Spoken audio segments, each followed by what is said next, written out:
Welcome back. You're tuned into Bazaar Morning Call. Well, as promised, let's get in Parag Thakkar, Senior Fund Manager at Fort Capital, who joins us on the show. Hi, Parag. Good morning. Good to see you again. Parag, I just want to ask you first about all these banking deals that we have seen in the last, 20 days or so. We had that RBL Bank, we have Samman Capital, from the financial space, and also you had Federal Bank, the recent one being Federal Bank.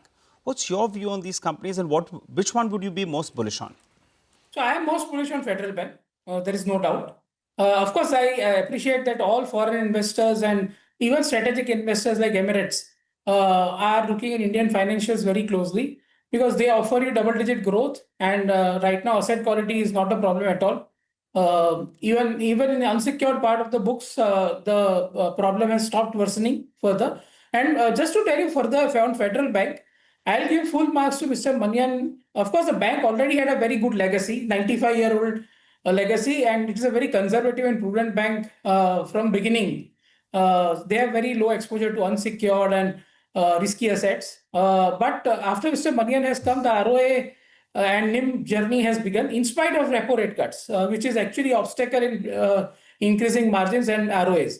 But in Q2 itself, 15 bips QOQ margin improvement, led by three main factors. One is improvement in CASA QOQ, which is very, very rare right now in banks to improve CASA, right? The second point is increase in lending to mid-yielding assets like gold loans or construction equipment, tractors, commercial vehicles, and business banking.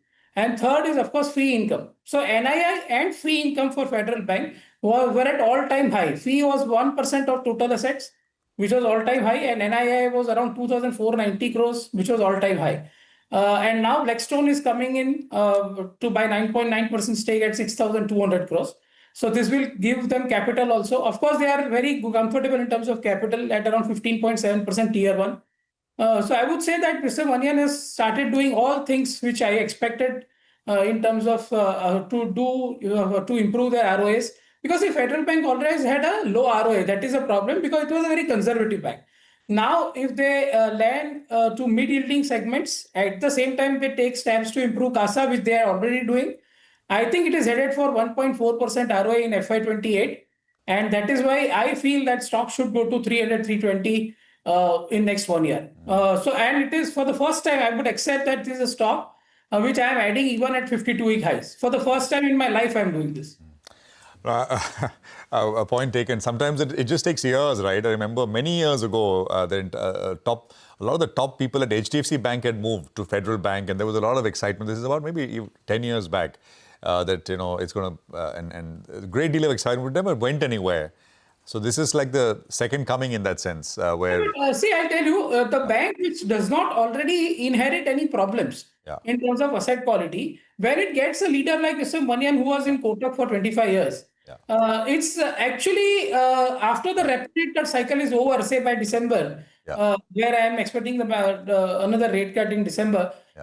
And that is the worst thing which will happen for banks. After that, I think next year is looking extremely good for all banks. Absolutely. But it's all I'm saying is never one thing, right? It's a confluence of things which come together, which kind of, it all has to fall into place. And sometimes it does, as I think it is now Federal Bank. Parag, gold prices, right? So gold was going up and all these gold finances were going up. Now gold's falling a little bit after this astounding run. What's your sense for gold finances? So see, in my view, as I told you, I never chase momentum, and that is why I accepted that for the Federal Bank first time. But still, I feel that there is enough room if you give it a time, 2 to 3 years. And of course, by the way, gold loan is 13% of the loan book for Federal Bank also. But I would say that if the US signs trade deal with important trade partners like China and India. And if there is no further worsening of geopolitical situation in Russia and Ukraine, I think then the gold is headed downwards. But of course, the first part of the puzzle seems to be getting solved, which is trade negotiations, which are going in a positive direction, at least right now. The second part, I am not sure about Russia-Ukraine. And so that is why I would say that 3,800 in my view in gold looks likely. After that, we'll have to see how geopolitical situation pans out. Parag, what's your view on the big boy Reliance Industries? That's suddenly finding its form. There are a few triggers in place as well. A potential listing of Jio as well could be in the offing. And the business on the whole seems to be coming together. I think in the month of October, actually, it's been one of those outperformers. Your view on the stock? Yeah, definitely. So it is one of our largest holdings in the portfolio, just to put a disclaimer. And we are very constructive ways. See, in near term, I would say refining margins have improved significantly in last 1 week itself. That is a big positive. Geo continues to do well. We have seen the subscriber addition numbers, which are anywhere between 30-35 lakh subscribers every month, which is phenomenal. Plus, I would say the retail part delivered very well, 16% revenue growth and EBITDA growth in Q2, and that is likely to continue in Q3 because of festive. So I would say that all stars are aligning for Reliance, as you said, except for Petchem, in my view. Plus, you have a media business which is doing very well, Jio Hotstar and other media properties. Plus, you have a new energy business which will start coming in next year. So I would say that at current market cap of 20 lakh crores, you are getting media business, new energy business absolutely free, and half of O2C business is also actually free in my calculation. So I would say that anybody can expect 1700 or so. If this kind of traction continues on retail side at least, which is more sustainable, refining is of course very volatile and cyclical. But I would say that if refining and retail continues to fire, I don't see any negative for Reliance. And I would say another 15% move looks very likely in Reliance if refining and retail continues its momentum. I have two sets of questions, Parag. One is Vodafone Idea and Indus. If you have any thoughts from here, from a stock perspective.